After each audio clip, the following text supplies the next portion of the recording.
The convergence is upon us. Prepare for ascension. The human arrived at the station alone, carrying nothing but a small case and a quiet confidence. The space station was not built for humans. It was tall and sharp, full of strange lights and slow-moving shadows. Alien voices echoed through wide halls, deep and rough, filled with power and pride. The human walked calmly through it all, like he had done this 1,000 times before. This was supposed to be a quick stop. Just collect a gambling debt, leave, and move on to the next job. That was always how it went. The human was a debt collector, but not the kind that used weapons or threats. He collected debts with rules, records, and patience. Most aliens did not understand how dangerous that could be. The debt belonged to a noble house, one with enough credits to gamble away entire ships without blinking. The gambler had lost badly, and then tried to disappear. That never worked with human contracts. As the human reached the inner levels of the station, the air changed. Guards appeared, tall and armored, their eyes cold and curious. They looked down at him and saw a small body, soft skin, no claws, no armor. They did not see a threat. They let him pass, laughing quietly among themselves. The palace of the Duke rose at the center of the station, like a living creature. Its walls shifted slowly, breathing, glowing with deep colors. It was beautiful, but the kind of beauty that warned you not to touch. Inside, everything was too large. The chairs were high, the tables wide. The ceiling so far above it felt like the sky. The human stood alone at the center of the hall, waiting. He did not rush. He did not show fear. That alone made some of the guards uncomfortable. When the Duke entered, the room fell silent. He was massive, wrapped in dark robes, his eyes sharp with intelligence and hunger. This was not just a noble. This was power.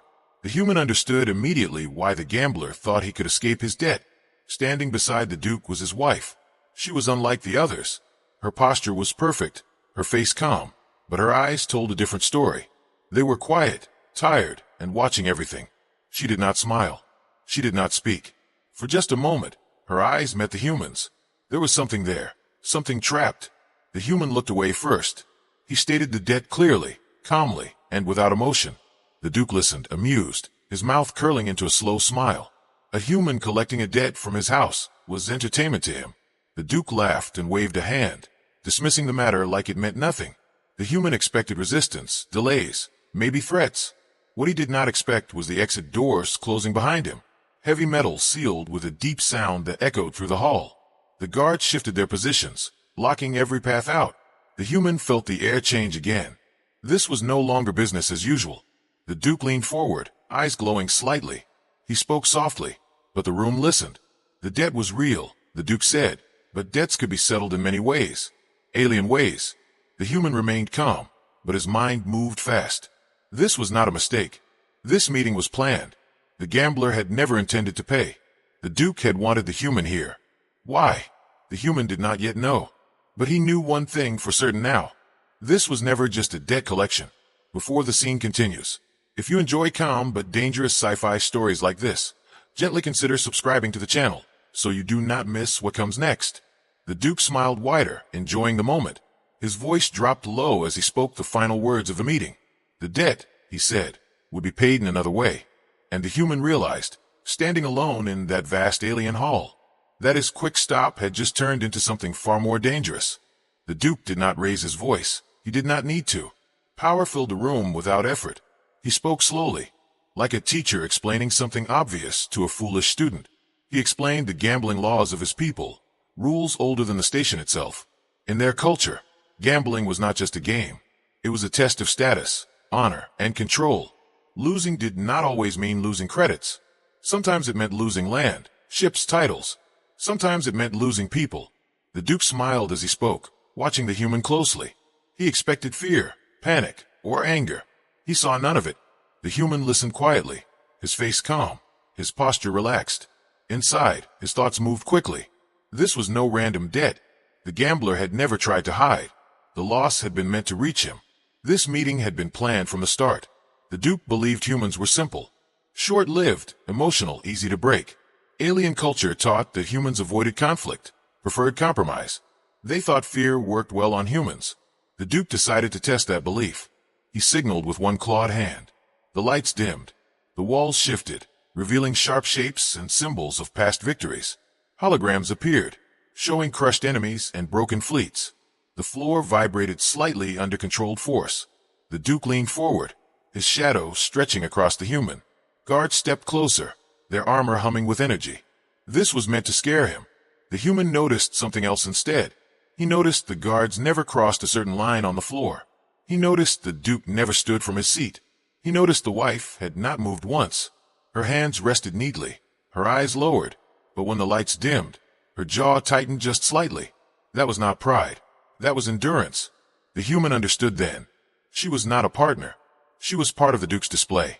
Property wrapped in beauty. The Duke spoke again, explaining how debts could be transferred, reshaped, delayed. He spoke of favors owed and lives bound. He made it sound generous. The human lowered his head a little. Not too much, just enough. The Duke saw it and felt pleased. He mistook calculation for fear. The human spoke carefully, choosing his words. He said he did not wish to cause trouble. He said he only wanted to settle the debt properly. His voice stayed calm, almost uncertain. The Duke laughed softly, satisfied. He believed he had already won. The wife finally looked up again, just for a moment. Her eyes met the human's. This time there was warning in them, and something else. Hope. The Duke continued his game. He spoke of keeping the human here for a short time. A courtesy, he said. A chance to learn alien law properly. The human looked around the room, then nodded slowly. He agreed to stay, temporarily. The Duke's smile widened. To him, this was proof of human weakness. To the human, it was time gained. As guards escorted him through the palace corridors, the human watched everything. He counted steps. He noted blind spots. He listened to tones in alien speech. He saw which servants avoided eye contact and which watched too closely. He saw fear layered under obedience. He understood the rules they lived by, and more importantly, the rules they feared to break. When the doors closed behind him in his assigned chamber, the human finally allowed himself a small breath. This was no longer a debt collection. It was a trap. But traps work both ways. Far away, the Duke sat back on his throne, confident and amused. He believed the human was contained. He believed the night would break his resolve. He ordered that the human remain in the palace overnight, and as the command echoed through the halls, the Duke had no idea that his game had already begun to turn against him. The human was not a prisoner, but he was not free either. Guards walked a careful distance behind him as he moved through the palace halls. They pretended it was courtesy, but he knew better. Every step he took was watched, measured, remembered. The palace was alive in a quiet way. Walls shifted slowly. Doors opened without sound. Lights followed movement. Servants moved like shadows, heads lowered, bodies tense. None of them spoke unless spoken to. When they did, their voices were soft and quick, like they feared being heard. The human noticed how often their eyes moved toward the ceiling, toward the Duke's chambers. Fear lived here. Not loud fear, but the kind that settled into routine. The guards were no different. They stood tall and strong, but their hands stayed close to their weapons, not ready for battle, but ready for punishment. The human understood then that the Duke ruled through control, not loyalty. As he walked, he began to notice patterns. Servants paused at certain doorways. Guards avoided certain corridors. There were places no one lingered. Rules that were never spoken. That kind of system always had cracks. He felt eyes on him that were not hostile. Careful eyes, watching, waiting. He turned slightly and saw the Duke's wife standing across the hall. She was not guarded like a treasure. She was guarded like a danger. Two attendants stood close, pretending to arrange fabrics and lights. She did not look at the human directly. Instead, she adjusted the jewelry at her wrist, slowly and carefully. The human almost missed it. One of the symbols was upside down. In alien custom, that symbol meant silence or warning. He slowed his steps, pretending to admire the wall patterns. She moved again, letting the light reflect off her necklace.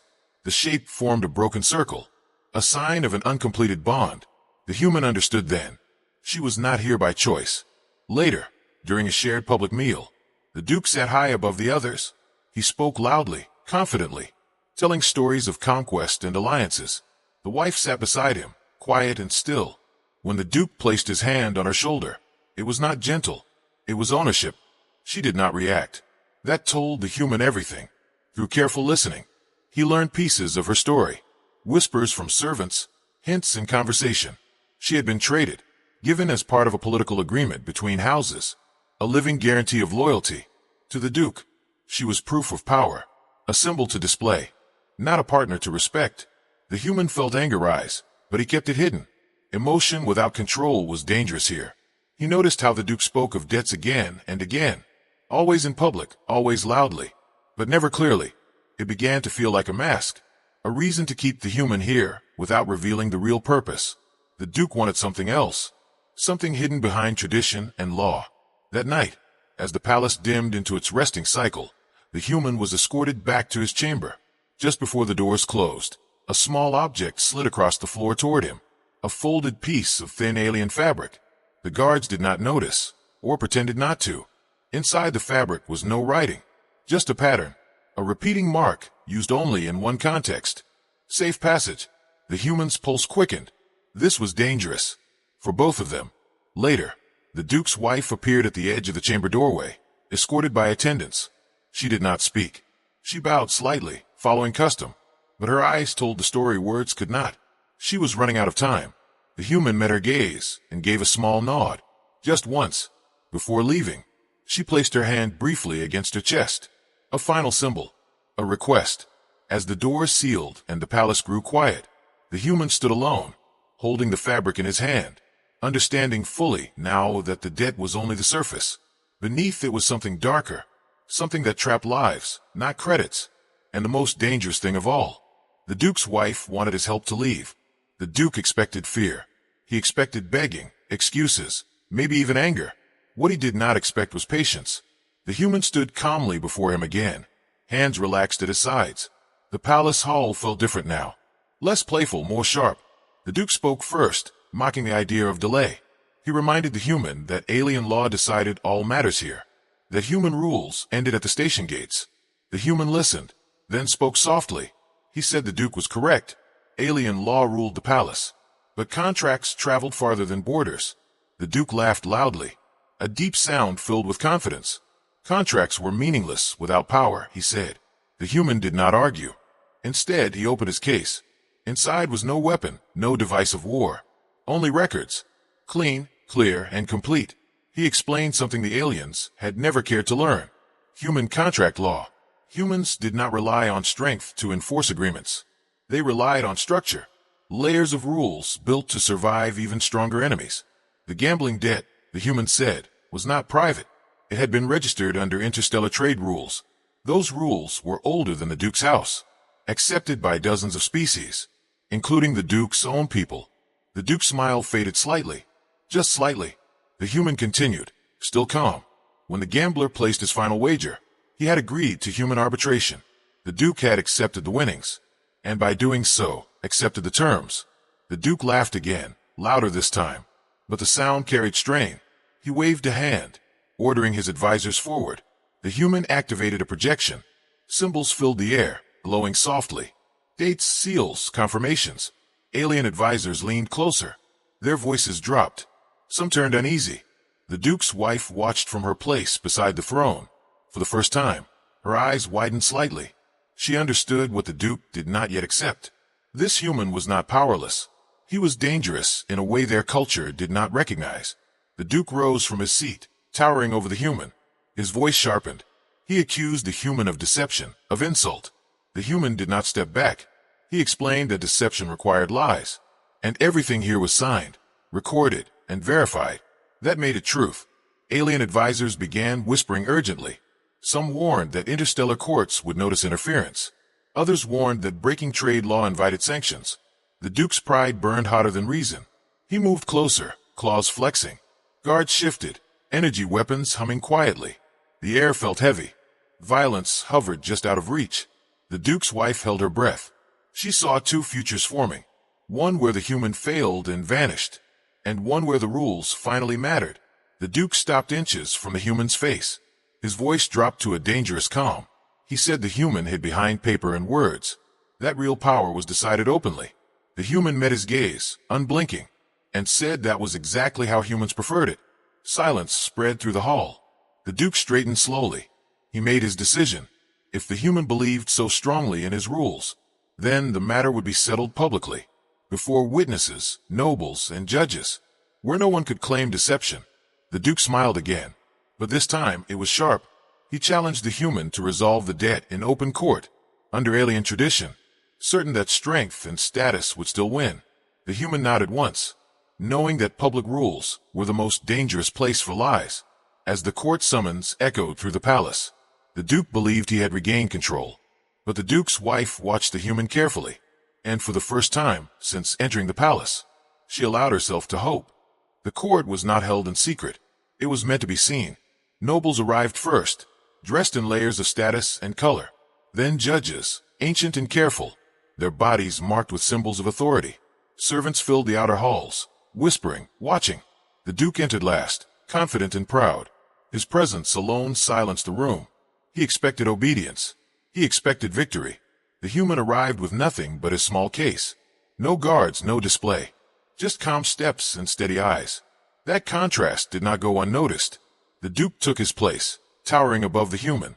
He spoke loudly, framing the matter as a simple dispute. A foolish human misunderstanding alien tradition. The judges listened, nodding slowly. They had seen this before. Power usually decided the outcome long before law.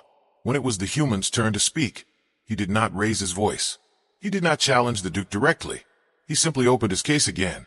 Records filled the air, glowing softly. He explained the debt step by step, slowly, clearly. The judges leaned forward, confused. Human logic did not rely on rank. It relied on sequence. Agreement, confirmation, consequence. The Duke interrupted, mocking the idea that alien courts should care about human systems. The human waited until the interruption ended, then calmly explained that the Duke's house had already agreed, not verbally, but legally. That word shifted the room. Judges exchanged glances. Alien advisors whispered urgently behind the Duke. The human showed the moment the wager crossed interstellar trade law. He showed the seal, the registration, the acknowledgement. The judges struggled. Their tradition assumed power protected ownership. Human law assumed responsibility followed action. The debt, the human explained, was not just money. Under alien tradition, debts tied to households carried obligations. Those obligations included dependence. The room grew very quiet. The Duke's wife sat perfectly still, her eyes fixed on the projections. The judges realized the implication at the same time. If the debt transferred responsibility, then the one bound to the debt followed that responsibility. Ownership assumptions began to collapse. The Duke spoke sharply, denying the interpretation, but the judges could not ignore the rules they themselves enforced. Human law did not replace alien law. It used it. The human made that clear. He was not asking for exception. He was asking for consistency. The judges withdrew briefly. The Duke waited, furious, certain that status would still protect him. When the judges returned, the lead judge spoke carefully. The ruling acknowledged the debt as valid under interstellar trade law. It acknowledged the transfer of responsibility under alien tradition, and it acknowledged that the Duke's household had initiated both. The Duke's confidence cracked, just slightly. The ruling continued. The responsibility of the debt now rested with the collector, until the debt was settled fully. That meant control over its outcome. The room erupted in whispers. This was unheard of. The Duke stood suddenly, demanding reversal, but the judges raised their hands. The ruling was final. The Duke's wife looked at the human. Her breath caught. For the first time, the law had seen her, not as property, but as consequence. The human closed his case gently. He did not smile. He simply acknowledged the ruling. As guards shifted uneasily, the truth settled over the room. The human now controlled how the debt would be resolved. And in that moment, the Duke understood something far worse than loss. He had been defeated by rules he never bothered to learn. The silence after the ruling was heavy. It pressed against the walls, against the guards, against the Duke himself. For the first time, he did not speak immediately. His pride struggled with reality. When he finally did speak, his voice was sharp and cold. He rejected the ruling in spirit, if not in law. He declared that debts were paid in ways worthy of his house, in blood, or in service. The word service carried a darker meaning here. It meant obedience, ownership, slow erasure. The Duke stared at the human, daring him to choose violence. That was the outcome he understood. The human listened carefully. He did not interrupt. He did not react with anger. When the Duke finished, the human shook his head once, slowly. He said revenge was not payment. Blood did not balance records. And service given under fear was worthless. The Duke sneered, calling it weakness. But the human continued. He said the debt already had a value, and he would settle it with one condition. The room leaned in. Even the judges listened closely now. The condition was simple. The Duke's wife would be released from obligation. Fully. Legally. No hidden clauses, no delayed claims. The Duke froze. Shock rippled through the court. That was not how power was used. Not here. Not ever. The Duke laughed loudly, trying to regain control. He accused the human of manipulation, of seeking humiliation rather than payment. The human did not deny it. He simply said the law allowed it, and the ruling had given him the right to decide. The judges confirmed this quietly. Alien nobles whispered among themselves, some in disbelief, some in fear. The Duke's wife sat perfectly still. Her hands trembled slightly in her lap. For the first time, the choice was real, not offered as illusion, but as truth. The Duke turned toward her, his expression dark. He spoke her name like a command, like a chain. The human said one more thing then. He said the choice had to be hers. Silence fell again. This was unheard of. Alien society did not value choice from those bound by status. The judges hesitated, then allowed it. The law demanded clarity. The Duke's wife stood slowly. The sound of her movement echoed louder than expected. Every eye followed her. She looked at the Duke, at the guards, at the nobles who had never seen her as anything but a symbol. Then she looked at the human, not as a savior, but as someone who had opened a door. Her voice was steady when she spoke. She chose freedom. The Duke's face twisted in rage. He shouted, threatened, promised punishment. But the court had already heard, already recorded, already sealed. The judges announced the acceptance of her choice. The Duke's authority cracked publicly, not with violence, but with law. Nobles shifted away from him. Guards avoided his gaze. Alien society watched in shock as power changed shape before them. The human said nothing more. He did not celebrate. He did not insult the Duke. That restraint hurt more than any blade, because it showed true control. As the session ended, the Duke stood alone, surrounded, yet isolated. His power exposed as fragile. Rules had undone him. As the crowd began to disperse, the Duke's wife took one step forward, then another. She moved toward the human, not pulled, not forced, but willingly. And the palace, once full of fear, felt suddenly uncertain, because everyone present understood one thing now. Strength could rule bodies, but rules could free them. The palace did not try to stop him. That alone said everything. The human walked through the halls the same way he had entered, calm and steady. Guards stepped aside, not ordered to. They simply chose to. Behind him, the Duke remained in his throne room, surrounded by walls that no longer protected him. His voice no longer carried the same weight. His power had not been taken by force. It had been reduced by exposure. Alien nobles whispered already. They spoke of a Duke who lost control without losing a battle, of a human who used no weapon and still won. That kind of story spread fast. The Duke's wife walked beside the human now. Not behind, not escorted. Her steps were careful but free. She still expected something to go wrong. Freedom felt unreal at first. The human did not rush her. He understood that escape was not the same as safety. Under human protection, she was no longer bound by alien claim.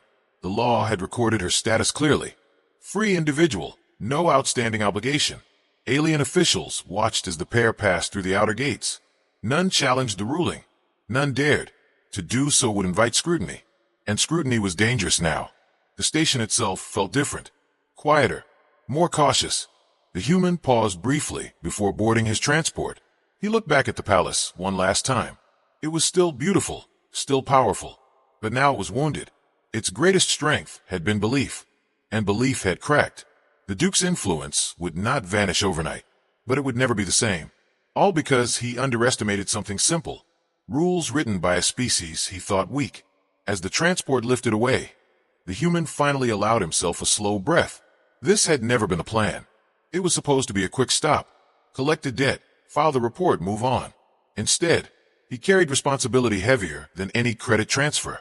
Beside him, the woman watched the stars for the first time without fear. She asked what would happen next. The human answered honestly.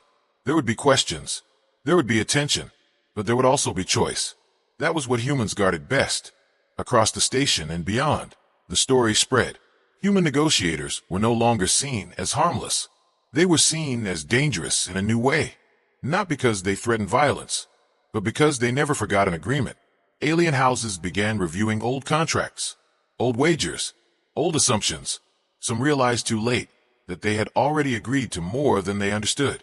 The galaxy did not fear human ships. It feared human paperwork.